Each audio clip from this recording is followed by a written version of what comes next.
তার চারপাশের অস্তিত্বটা যেন ছিঁড়ে যেতে লাগলো সুতোর মতো। যে হালকা শান্ত অনুভূতিটা ছিল সেটা বদলে গেল এক অসহ্য টানে। মনে হলো তাকে কেউ ভেতর থেকে বাইরে টেনে বের করছে, তবু সে কোথাও নেই।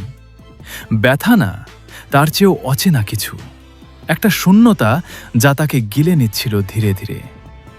সে চিৎকার করতে চাইল, কিন্তু আত্মার তো গলা নেই। সাহায্য চাইতে চাইল, কিন্তু কে শুনবে তাকে?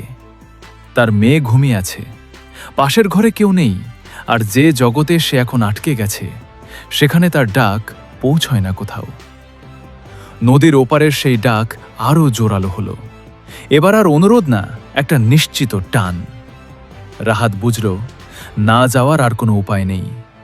যে নিয়ম সে ভাঙতে চেয়েছিল সেই নিয়মই এখন তাকে টেনে নিয়ে যাচ্ছে, ধীরে ঠান্ডাভাবে, যেন তার ইচ্ছার কোনো মূল্যই নেই।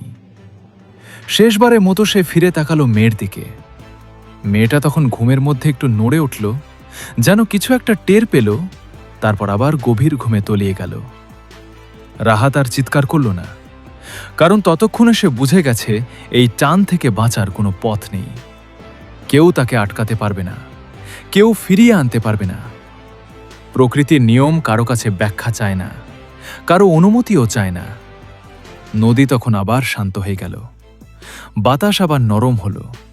ছোট্ট কুড়ে ঘরে শুধু পড়ে রইল একটা নিথর শরীর, আর পাশের ঘরে ঘুমিয়ে থাকা একটা মেয়ে, যে জানবে না তার বাবা শেষ মুহূর্তে কতটা তাকে ছুঁতে চেয়েছিল।